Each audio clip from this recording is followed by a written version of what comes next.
पूरा सिस्टम मिलके एक गुनहगार को, एक कसूरवार को बचाना चाहता है। जो जान से गई है उसकी बात तो कोई कर ही नहीं रहा। जो जान से उसके साथ गया है, जो उसका वालिद था बूढ़ा ज़ईफ, वो कौन है? पूरा सिस्टम एक तरफ है और चुन्नी लाल एक तरफ। कि चुन्नी लाल कौन, ये आपको बताऊंगा। ये बड़ा अहम किरदार है। ये जो आदमी जिसको मारा गया है, ये भी पापड़ बेचता था। ये अपना साइकिल पे, ठेले पे जो है वो पापड़, चिप्स वगैरह बेचा करता था। इसकी बेटी थी आमना। इस एक वाक़े ने, और अगर ये खातून कसूरवार पाई जाती है नाज़रीन, सिर्फ और सिर्फ 2 जाने नहीं ली हैं, पता नहीं कितने अरमानों का खून किया है। पूरे सिस्टम ने कोशिश की कि इनको ज़हनी मरीजा साबित करें। इन्होंने अस्पताल से सर्टिफिकेट बनवाने की कोशिश की। इन्होंने उस खातून से भी कहा कि अजीबोगरीब हरकतें करो, डेफिनेटली कहा होगा। वो सब ड्रामा फ्लॉप हुआ। कौन है चुन्नी लाल? बिलाखिर मैं पर्दा हटाने जा रहा हूं नाज़रीन। डॉक्टर चुन्नी लाल, जिन्ना अस्पताल कराची के शोबे नफ्सियात का सरबरा। अस्सलाम वालेकुम नाज़रीन, मेरा नाम अली हैदर है और आप देख रहे हैं एक न्यूज़ डिजिटल। मेरे पास कुछ ताज़ा इन्फॉर्मेशन आई है। इन्फॉर्मेशन ऐसी है कि आप सुन के हैरान रह जाएंगे, बल्कि परेशानी के आलम में तो पहले भी थे, मजीद परेशान हो जाएंगे। क्या इस पाकिस्तान में आपके मेरे बच्चे ने बड़े होना है, जहां पूरा सिस्टम मिलके एक गुनहगार को, एक कसूरवार को बचाना चाहता है? मैं ये नहीं कहता ये खातून जिसने कराची कारसाज पर 2 मासूम लोगों को कुचला ये वाकई गुनहगार है, लेकिन प्रोसेस को तो फॉलो कर लेने दे। पूरा सिस्टम एक तरफ है और चुन्नी लाल एक तरफ। कि चुन्नी लाल कौन, ये आपको बताऊंगा। ये बड़ा अहम किरदार है इस पूरे केस के अंदर। चुन्नी लाल एक बहुत ही अहम किरदार है। ये किसी फिल्म का किरदार नहीं है, किसी खेल का, किसी तहरीर का, किसी अफसाने का किरदार नहीं है दोस्तों। ये हकीकत में जीता जागता एक इंसान है। इस पूरे मुकद्दमे का जो इन्हसार है वो चुन्नी लाल पर है, और चुन्नी लाल अकड़ गया है। चुन्नी लाल डट गया है। कौन है ये आदमी? क्यों डट गया है? क्यों अकड़ गया है? थोड़ी देर आपने मेरे साथ और रहना है। इंशाल्लाह मैं आपको एक एक चीज खोल खोल कर बताऊंगा दोस्तों। इस वक्त मैं थोड़ा सा आपको तारुफ करवा दूं, क्योंकि उसकी बात तो कोई कर ही नहीं रहा। जो जान से गई है उसकी बात तो कोई कर ही नहीं रहा। जो जान से उसके साथ गया है, जो उसका वालिद था बूढ़ा ज़ईफ, वो कौन है? आपने ट्विटर पे एक ट्रेंड देखा होगा या सोशल मीडिया पे एक ट्रेंड देखा होगा आपने। इस वक्त प्राडो वाली का ट्रेंड चल रहा है। ये एक आधे ट्रेंड ये भी चल रहा है यहाँ पे कि पापड़ वाला। ये कौन पापड़ वाला है? इससे पहले एक शख्स था, आपने उसका नाम सुना होगा, क्योंकि हमें पाकिस्तान से और पाकिस्तान से बाहर भी लोग देखते हैं, इसलिए थोड़ा तारुफ करवा देता हूँ। मसूद चपड़ासी और फुला पापड़ वाला। ये जो आदमी जिसको मारा गया है, ये भी पापड़ बेचता था। ये अपना साइकिल पे, ठेले पे जो है वो पापड़, चिप्स वगैरह बेचा करता था। इसकी बेटी थी आमना, जो कि यूनिवर्सिटी में पढ़ रही थी, मुलाजमत भी कर रही थी।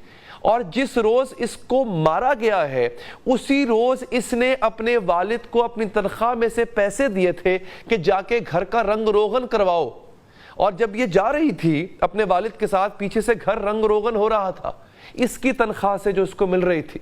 और चंद ही हफ्तों में इस लड़की की डिग्री कंप्लीट हो जानी थी, आमना की, और इसकी जो तनख्वाह है वो 1 लाख के करीब हो जानी थी। पूरा घर बहुत खुश था। आप यकीन कीजिए, आप सोचिए ना, एक पापड़ वाले की बेटी, एक चिप्स बेचने वाले की बेटी, कितना कमा लेता होगा वो आदमी, और कितनी मेहनत की होगी उस इंसान ने नाजरीन उस बच्ची को पढ़ाने में। पहले बात तो ये कि हमारे यहाँ बेटियों को पढ़ाने का तस्वुर आज भी इतना ज्यादा आम नहीं है, लेकिन उस शख्स ने गरीब होने के बावजूद, एक ठेले वाला होने के बावजूद अपनी बेटी को पढ़ाया, पढ़ा लिखा के उस मकाम पे पहुंचाया कि एक गरीब घर में जहां पे 500,000 से ऊपर कमाई नहीं होती थी, वहां पे 1 लाख रुपया अगर महाना आता, सोचे कितनी खुशियां आती। इस एक वाक़े ने, और अगर ये खातून कसूरवार पाई जाती है नाज़रीन, सिर्फ और सिर्फ 2 जाने नहीं ली हैं, पता नहीं कितने अरमानों का खून किया है, कितने ख्वाब कत्ल किए हैं। उसका छोटा भाई, दीगर अहलो अयाल वाले क्या ख्वाब सजाए बैठे होंगे, आप ही की तनख्वाह बढ़ जाएगी, आप ही की नौकरी लग जाएगी, घर के अंदर सुकून आ जाएगा, घर के अंदर राशन पड़ना शुरू हो जाएगा, 2 वक्त का खाना पेट भर के हम लोग खा सकेंगे नाजरीन। ये थी वो आमना जो आज मनो मट्टी तले दब गई है, उसके अरमान भी वैसे ही दब गए हैं। अब आते हैं चुन्नी लाल के ऊपर। चुन्नी लाल कौन है दोस्तों? नाजरीन, हुआ ये है कि एक ड्रामा वो या हिट होता है या फ्लॉप होता है। हमारे मुल्क में अक्सर जो सियासी ड्रामे हो या जो बड़े अशराफिया के ड्रामे हैं वो हिट होते हैं। ये ड्रामा भी हिट हो जाना था, یہ کہا یہ جا رہا ہے, سوشل میڈیا پہ بحث یہ کی جا رہی ہے کہ بیسیکلی سب سے پہلے تو نفسیاتی مریضہ ہونے کا ڈرامہ رچایا گیا کہ خاتون جو گاڑی چلا رہی تھی وہ نفسیاتی مریضہ ہے. کچھ ویڈیوز میں آپ کو دکھانا چاہتا ہوں جس کو دیکھ کے واقعی لگتا ہے کچھ پرابلم ہے ان کو, کوئی نفسیاتی پرابلم ہے ان کو, جس طرح کی یہ حرکتیں کر رہی تھی. اب یہاں پہ آپ نے غور کرنا ہے کہ یہ ایسی حرکتیں کیوں کر رہی ہیں. 3 وجوہات ہو سکتی ہیں ناظرین, یا تو واقعی کوئی دماغی مسئلہ ہے, یا پھر انہوں نے کوئی نشہ آور چیز کھا رکھی ہے, یا پھر جیسا کہ ہوتا ہے کہ اتنے بڑے حادثے کے بعد انسان ٹرامے میں رہتا ہے. لیکن ہوا یہ کہ پورے سسٹم نے, ان کے اپنے ورثاء نے تو کیا ہی کیا, ان کے وکیل نے تو کیا ہی کیا, لیکن پورے سسٹم نے کوشش کی کہ ان کو ذہنی مریضہ ثابت کریں. انہوں نے ہسپتال سے سرٹیفکیٹ بنوانے کی کوشش کی, انہوں نے اس خاتون سے بھی کہا کہ عجیب و غریب حرکتیں کرو, ڈیفینیٹلی کہا ہوگا. وہ سب ڈرامہ فلاپ ہوا. کیسے فلاپ ہوا؟ یہ چنی لال کی وجہ سے. کون ہے چنی لال؟ بالآخر میں پردہ ہٹانے جائے رہا ہوں ناظرین. ڈاکٹر چنی لال, جناح اسپتال کراچی کے شعبہ نفسیات کا سربراہ. یہ آدمی ڈٹ کے کھڑا ہو گیا. جس طرح ہمیں لگ رہا ہے ہمارا نظام انصاف بیسیکلی طاقتور کو سپورٹ کرتا ہے. نظام انصاف ہے, پولیس ہے, قانون ہے, ایف آئی آروں کی مثلیں ہیں, وہ سب کچھ ایسا لگ رہا ہے کہ جیسے فیور کی جا رہی ہے. یہ میں نہیں کہہ رہا, سوشل میڈیا پر جائیے آپ کو ایک لمبی بحث ملے گی, ہر کوئی یہی بات کر رہا ہے. آپ کو نظر آ رہا ہوگا کہ باقاعدہ طور پہ اس کیس کو کمزور کرنے کی کوشش کی جا رہی ہے, اور یہ کیس پہلے بھی کمزور ہے. کیسے کمزور ہے؟ تھوڑا میرے ساتھ آپ نے اور رہنا, بتاتا ہوں آپ کو. اس سب کے سامنے ڈٹ گیا ہے ڈاکٹر چنی لال. وہ کہتا ہے نہیں, ایسا تو کچھ بھی نہیں, یہ لڑکی بالکل ٹھیک.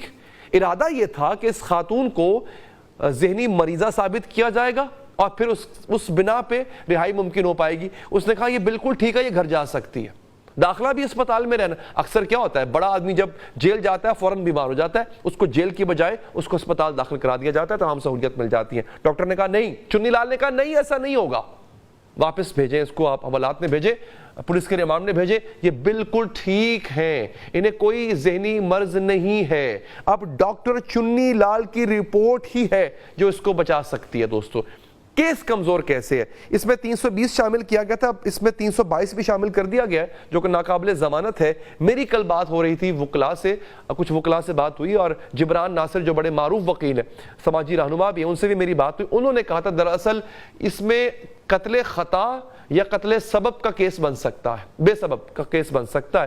وہ یہ ہے کہ یا تو غلطی سے, مطلب ارادہ نہیں تھا کہ قتل کرنے کا لیکن ہوا, اور یا دوسرا قتل بے سبب یہ ہوتا ہے کہ جناب والا تیز رفتاری تو تھی ہی صحیح, نیگلیجنس تو تھی ہی صحیح, لیکن یہ نیت نہیں تھی کہ کسی کو قتل کیا جائے.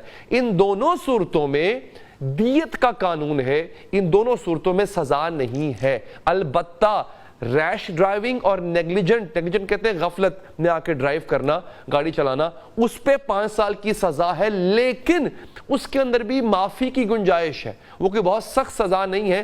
نیگلیجنٹ ڈرائیونگ جسے کہہ لیں یا ریش ڈرائیونگ کہہ لیں, وہ عموماً طور پہ بہت بڑا جرم تصور نہیں کیا جاتا ہے. لیکن یہ ایک تو قانون کمزور, جن سے جرم سرزد ہوا ہے مبینہ طور پہ, وہ بہت طاقتور. تو سوال میرا ناظرین آپ سے یہ ہے کہ کیا ایسے میں آمنہ کو انصاف مل پائے گا؟ کیا اس کے بوڑھے باپ کو ناظرین ایسے میں انصاف مل پائے گا؟ اب یہ ایک چنی لال ہی ہے جو کہ انصاف دلا سکتا ہے. اب دیکھنا یہ ہے ناظرین کہ جہاں پر شاہزیب کا والد, شاہزیب جو مارا گیا تھا شاہ رخ جتوئی کے ہاتھوں, اس کا والد پولیس افسر ہوتے ہوئے بھی سسٹم کے آگے نہ ٹھہر سکا. کیا چنی لال ایک ڈاکٹر ہوتے ہوئے, ایک ایسا آدمی ہوتے ہوئے کہ جس کے اوپر کوئی سیاسی ہاتھ نہیں ہے, کوئی بیک گراؤنڈ شاید نہیں ہے, کیا وہ اس سسٹم کا مقابلہ کر پائے گا؟ اس کے لیے انتظار کیجئے میرے اگلے ویلاگ کا. اپنا بہت خیال رکھیے ناظرین. اللہ نگہبان.